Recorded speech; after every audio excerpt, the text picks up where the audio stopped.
सादर प्रणाम। श्री हरि भगवान कृष्ण के समस्त प्रेमियों भक्तों से मार्मिक निवेदन है कि अन्न और जल हमारे शरीर को पुष्ट करता है। इन दोनों के बिना हमारा जन्म व जीवन सार्थक नहीं है। अपने घर से 2 रोटी का दान और जल का दान असहाय प्राणियों के लिए अवश्य करें। आदरणीय कृष्ण प्रेमियों, अधर पे बंसी हृदय में राधे, बट गए दोनों में आधे आधे। हे राधा नागर, हे भक्त वत्सल, सदैव भक्तों के काम साधे। वहीं गए जहां गए पुकारे, हे नाथ नारायण वासुदेव। श्री कृष्ण गोविंद हरे मुरारी, हे नाथ नारायण वासुदेव। सभी कृष्ण प्रेमियों को जय श्री राधे राधे, जय श्री राधा माधव। श्री हरि भगवान कृष्ण आप सभी का कल्याण करें।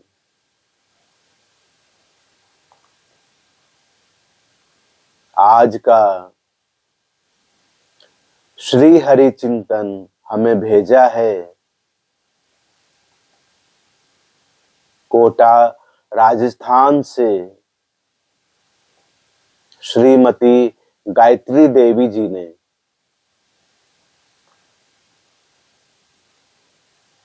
कृष्ण प्रेमियों, श्री हरि नाम जप श्री हरि नारायण का जाप है। कृष्ण कृष्ण कहो, राधे राधे कहो, नारायण नारायण कहो, राम राम कहो। यह सब श्री हरि नाम जप ही है। इनको जपने से मनुष्य भव सागर से पार हो जाता है। भक्ति करने का सबसे बड़ा साधन श्री हरि नाम जप ही है। इसकी तुलना में और कोई साधन नहीं है। यदि हम दान पुण्य करते हैं तो उसका फल हमें अलग से मिलेगा, परंतु श्री हरि नाम जप हमें भव सागर से पार तो लगाता ही है, इस जन्म के सारे कष्ट मिटा देता है। केवल और केवल श्री हरि नाम जप में वह शक्ति है जो हमारा बड़े से बड़ा दुख दूर कर सकता है। यदि मानव तन पाकर श्री हरि नाम जप नहीं किया तो समझ लीजिए कि हमारा यह जन्म निरर्थक ही हो गया।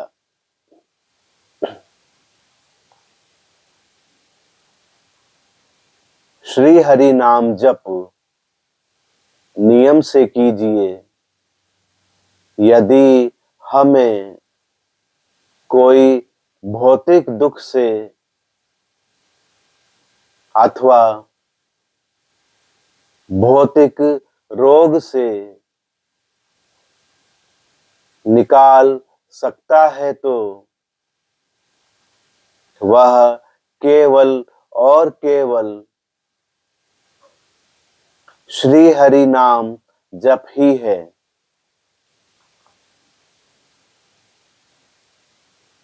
यदि हम श्री हरि नाम जप पर विश्वास कर ले तो हमें अपने अगले जन्मों का भी इसी जन्म में सब कुछ मिल जाएगा। जो चाहा सब मिलेगा। कभी कभी इच्छा पूर्ण होने में थोड़ी देर लग जाती है, परंतु मिलती अवश्य है, क्योंकि श्री हरि नाम जप से उस चीज में फिर कोई दोष नहीं रह जाता।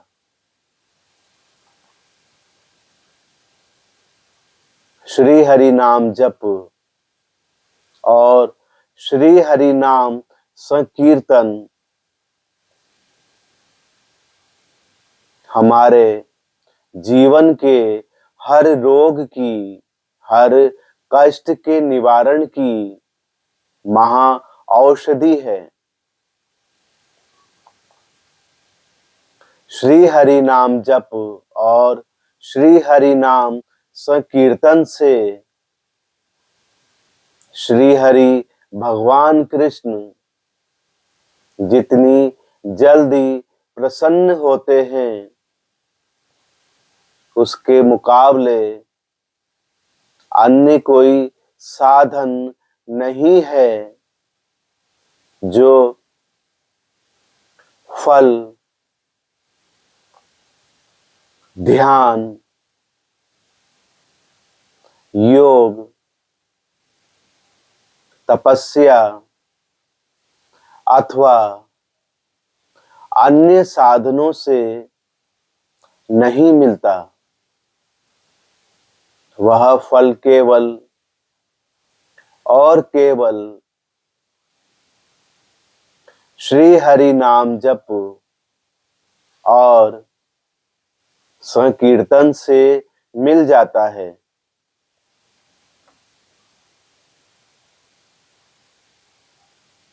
श्री हरि नाम जप की अनंत महिमा है। अपने जीवन को श्री हरि नाम जप से जोड़ लीजिए, फिर चमत्कार देखिए।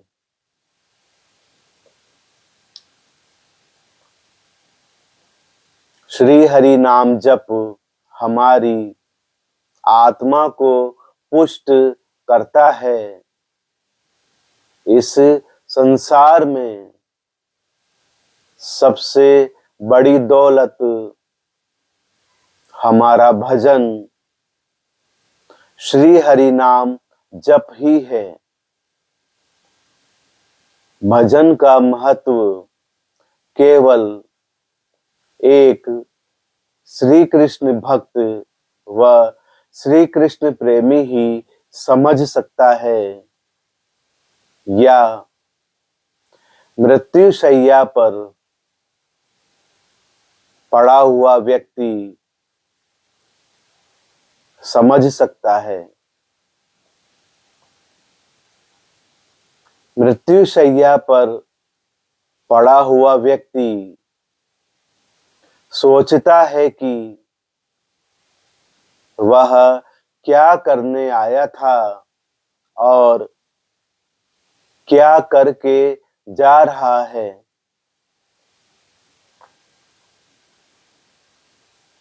इस भव सागर में खाली हाथ आया था और खाली हाथ जा रहा है। केवल श्री हरि भगवान कृष्ण का नाम धन साथ जाना था। प्रिय कृष्ण प्रेमियों, श्री हरि भगवान कृष्ण से क्या छुपा है।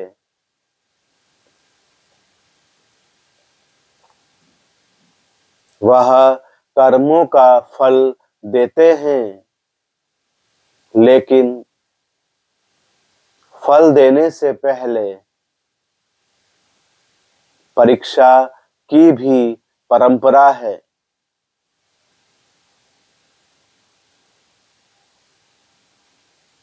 उपकार के बदले अपकार नहीं, बल्कि ऋणी होना चाहिए। तभी श्री प्रभु हमें इतना क्षमतावान बनाएंगे कि हम किसी पर उपकार का सुख ले सकें।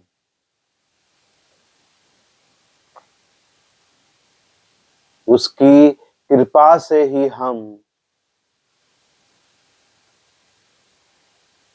किसी के लिए कुछ अच्छा कर पाते हैं।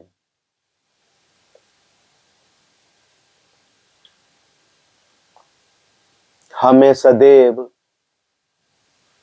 पर कल्याण की भावना रखनी चाहिए। प्रिय कृष्ण प्रेमियों, आदरणीय कृष्ण भक्तों, इसी संदर्भ में एक बड़ी ही सुंदर कथा है।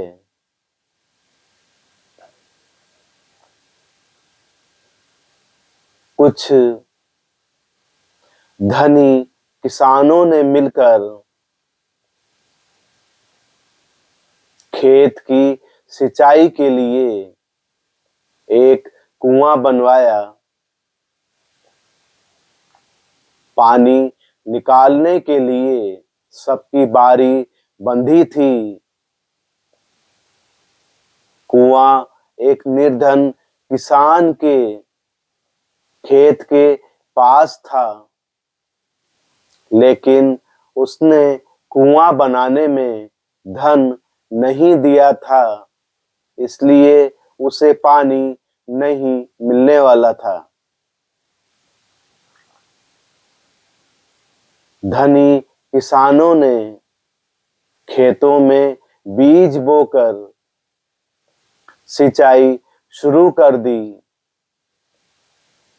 निर्धन किसान बीज भी नहीं बो पा रहा था। अमीर किसानों ने मिलकर विचार किया कि निर्धन किसान बरसात से पहले खेत में बीज नहीं बो पाया तो भूखा मर जाएगा। अमीर किसानों को उस निर्धन किसान पर दया आ गई। फैसला हुआ कि उसे बीज बोने भर का पानी दे दिया जाए। उन्होंने एक रात के लिए 3 घंटे की सिंचाई का मौका दे दिया। उसे एक रात के लिए ही मौका मिला था। वह रात बेकार न जाए, यही सोचकर एक किसान ने उसे मजबूत बेलों का एक जोड़ा भी दे दिया ताकि वह पर्याप्त पानी निकाल सके। निर्धन किसान तो जैसे इसी मौके की तलाश में था। निर्धन किसान ने सोचा कि इन लोगों ने उसे बहुत सताया है। आज 3 घंटे में ही इतना पानी निकाल लूंगा कि कुछ बचेगा ही नहीं। इसी नियत से उसने बैलों को जोता और कुएं से पानी निकालने लगा। पानी निकालने का नियम यह था कि बीच बीच में हौज और नाली की जांच कर लेनी चाहिए कि पानी खेतों तक जा रहा है या नहीं। लेकिन उस निर्धन किसान के मन में खोट था। उसने सोचा, हौज और नाली सब दुरुस्त ही होगी। यदि बैलों को छोड़कर उन्हें जांचने गया तो वे खड़े हो जाएंगे।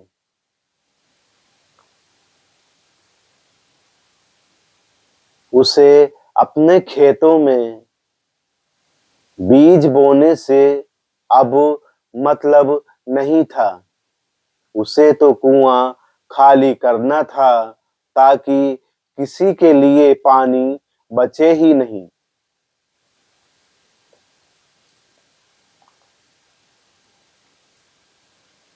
वह बैलों पर डंडे बरसाता रहा। डंडे की चोट से बैल भागते रहे और कुएं से पानी निकलता रहा। 3 घंटे का समय पूरा होते ही दूसरा किसान पहुंच गया, जिसकी कुएं से पानी निकालने की बारी थी। कुआं दूसरे किसान को देने के लिए निर्धन किसान ने बैल खोल लिए और अपने खेत देखने लगा।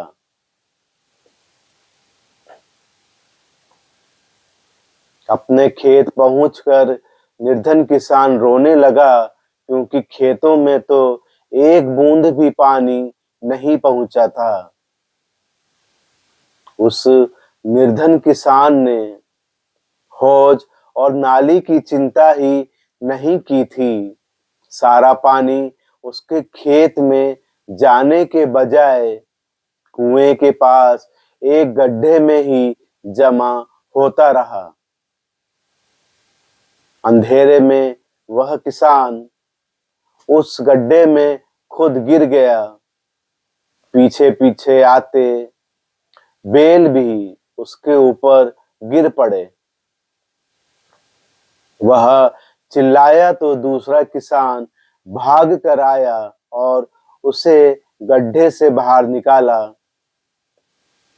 दूसरे किसान ने उस निर्धन किसान से कहा,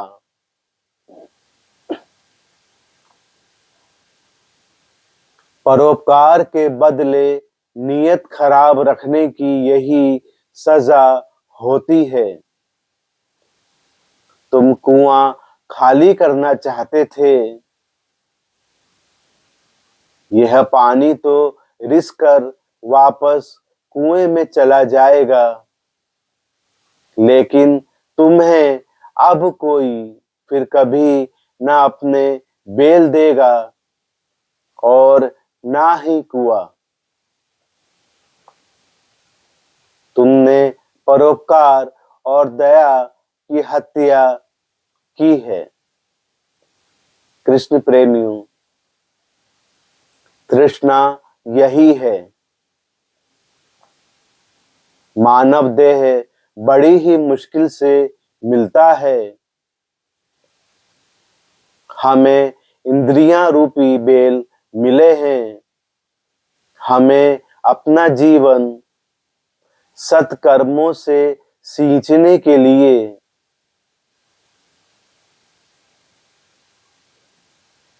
रखना चाहिए, लेकिन तृष्णा में फंसा मन सारी बेईमानी पर उतर आता है। हमें सदैव अनैतिक कार्य से बचना चाहिए। कृष्ण भक्तों, एक बहुत ही भक्तिपूर्ण प्रसंग है। एक संत एक सेठ जी के पास गए। सेठ जी ने उनकी बड़ी सेवा की।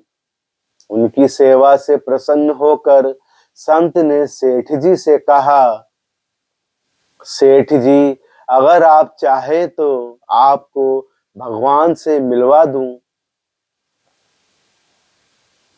सेठ जी ने संत से कहा, महाराज, मैं भगवान से मिलना तो चाहता हूं, लेकिन अभी मेरे बच्चे छोटे हैं।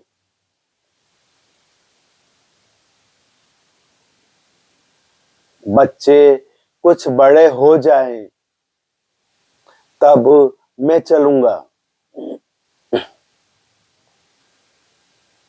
बहुत समय के बाद संत फिर आए। सेठ जी को बोले, अब तो आपका बेटा भी बड़ा हो गया है, अब चलें।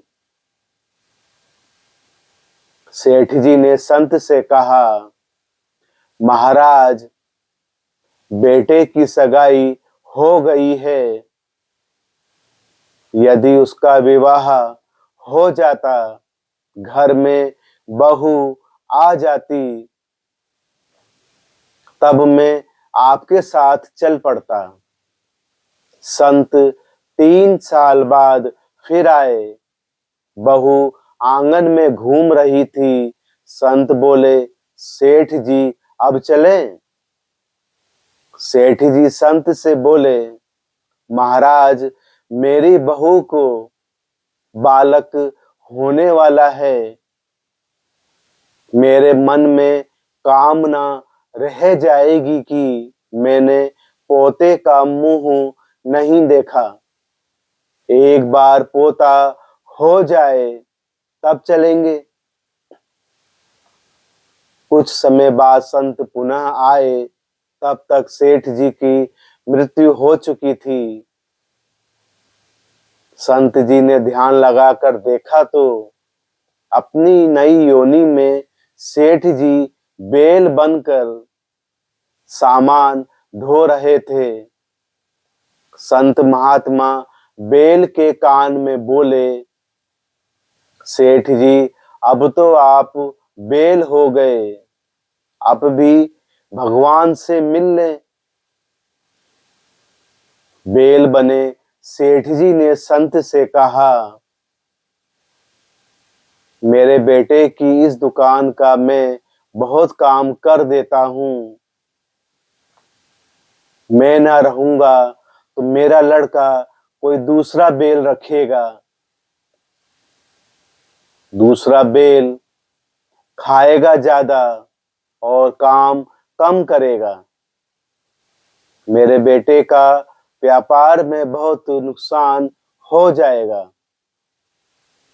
मुझे क्षमा करें। कुछ समय के बाद संत फिर आए। तब तक बेल बने सेठ जी भी मर गए थे। संत ने अपनी दिव्य दृष्टि से देखा कि सेठ जी इस नवीन योनि में कुत्ता बनकर अपने बेटे के घर के दरवाजे के बाहर बैठे थे। नई योनि में कुत्ता बने सेठ जी ने संत से कहा, संत जी कुछ समय बाद और चलते हैं।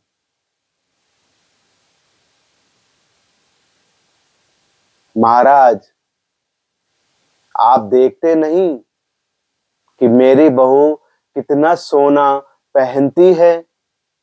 अगर कोई चोर आया तो मैं भौंक कर भगा दूंगा। मेरे बिना कौन इसकी रक्षा करेगा? संत चले गए। अब की बार कुत्ता बने सेठ जी मर गए और सेठ जी गंदे नाले पर मेंढक बने टर टर कर रहे थे। संत को बड़ी दया आई। बोले, सेठ जी अब तो आपकी दुर्गति हो गई और कितना गिरोगे, अब चल भी पड़ो। मेंढक क्रोध से बोला, अरे महाराज, मैं यहाँ बैठकर अपने नाती पोतों को देखकर प्रसन्न हो जाता हूँ। दूसरे भी तो लोग हैं दुनिया में, आपको मैं ही मिला हूँ भगवान से मिलवाने के लिए। जाओ महाराज, किसी और को ले जाओ, मुझे क्षमा करो। प्रिय कृष्ण प्रेमियों,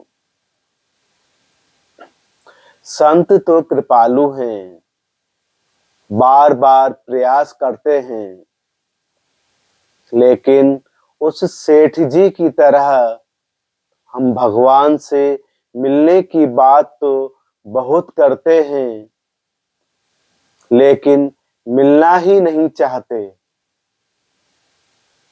कृष्ण प्रेमियों, श्री हरि भगवान कृष्ण आप सभी का कल्याण करें।